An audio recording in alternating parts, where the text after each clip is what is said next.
came out this month in which we took a fairly large group of children, almost 90 children who were presenting for a differential diagnosis before their second birthday.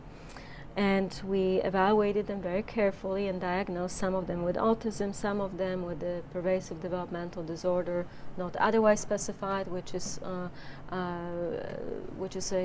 sort of a residual diagnostic category, indicated that the child has some social difficulties but not as severe as autism. And another group was diagnosed with non-autistic disorders having to do with non-specific developmental delays or language delays. And then when we followed them up at the age of 3, we saw that actually none of these children initially diagnosed with ASD converted to a non-ASD category, which means that we were pretty good at detecting autism when it was there. However, we also found quite a lot of movement within the autism spectrum. So there were about 25% of children who presented with very severe symptoms early on, and by the age of 3 or 4, their symptoms improved markedly. We see a movement in the other direction as well. So before I talk a little bit more about phase processing, I would like to tell you a little bit about a case study, which might illustrate some of the points I made with regard to early expression of the syndrome. This is a little girl who is a younger sibling of a child with autism, and we had the privilege to follow her development starting at 6 months through her 3rd birthday. And unfortunately, she is one of the children who ended up developing an autism spectrum disorder. And by studying her development, we are learning quite a lot about how the disorder unfolds. I'm going to show you a very superficial, just a few things about her development as we are still working on the data and analyzing them. So in this slide, we summarize her development in the verbal and nonverbal domains. And on the y-axis, you have age at which we saw her for the evaluation, 6 months, 12, 18, 24, and 36. And on the y-axis, you see the mental age or age equivalent score on the Smolin scale of early learning from which these scores are derived. Okay? And as you can see, both her verbal and nonverbal skills are progressing quite nicely. Right, at 6 months, she was right at the level. At 12 months, she was right on target. 18 months, we begin some differentiation between her verbal and nonverbal skills. She was very verbal. Her verbal skills are quite advanced. And by 36 months, if anything, she was more advanced than her peers. Right? Her scores are higher than we would expect, higher than 36 months. So just looking at her cognitive and verbal skills, we would have absolutely no reason to be concerned about her development. Right? However, we were also tracking very closely her development in social domain, which is the diagnostic domain for us in this case.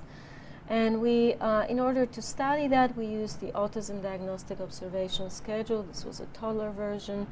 And we have 2 domains in which we assess the child's functioning: social affect and repetitive behaviors.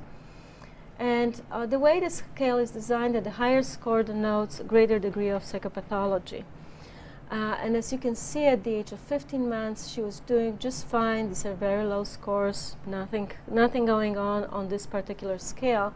However, something terrible is happening here between 15 and 18 and then 24 months because we see marked deficits, development of marked deficits in terms of social communication, use of eye contact, affective communication, and so forth. So this is, just looking at this graph, we might say, this is when autism begins to develop in this little girl. We also see some increase in repetitive behaviors. The slope is much lower because the range is also smaller, and she did not have a lot of stereotypies, despite the fact of the marked social disability. I wanted to show you one more graph because it illustrates some of the special abilities we often see in toddlers. So this scale comes from the Vineland Adaptive Behavior Scales, and I pictured here for you the results from the communication scale. It's a parent interview and communication scale, captures the child's receptive and expressive language, but it also taps into the area of written communication. And as you can see, in terms of receptive expressive language, the girl is progressing over time just fine, as we would expect based on her cognitive scores. However, look at the verbal written domain.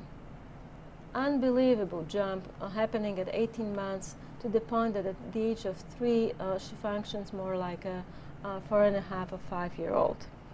And that particular jump reflects the special ability in her case, which has to do with her interest with reading, early reading and decoding. She's probably developing hyperlexia, and I think she might become a good subject for Jamie's studies in the future. So we might just end at that point. But when we saw her at 24 months and 18 months, and when we saw this big jump in terms of the emergence of symptoms of autism, we went back to the recording of the sessions we saw at 6 and 9 months. And I also went back also to notes of the clinicians who were seeing her at that point, and we noted that there were some difficulties or some unusual behaviors which we didn't know quite how to categorize. However, there were some things that were a little unusual. So the way we study social development in 6 or 9-month-olds is we subject them to a series of so-called social probes. In this particular probe, a research assistant is sitting across from the baby and talks in Madurese. Do you know what Madurese is? Right, high-pitch, baby-directed talk. And she needs to stay there for about a minute or two and talk to the baby, and we record how babies respond. And in this case, we have a 6-monther who is typically developing, and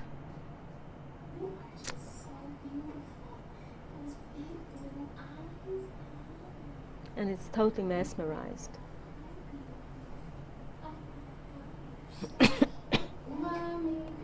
This is 9 months. So exciting! It is. You are so happy today. Yay, Greta!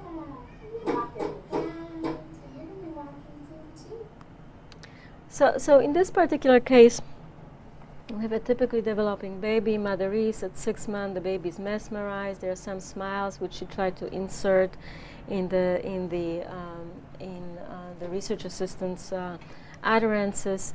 By 9 months, she's becoming much more active. She references her mom. She's having lots of fun. She fully appreciates and enjoys this kind of interaction. This is another girl. This is the girl we just talked about at 6 months.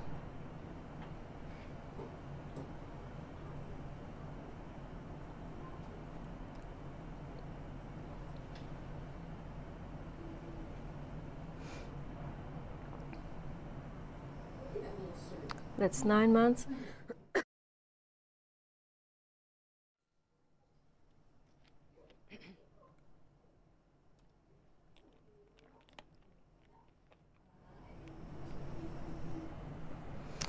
And in this case, we see much less of this effect of sort of shared enjoyment with the research assistant. There's a lot of turning, twisting body away from the person who is trying to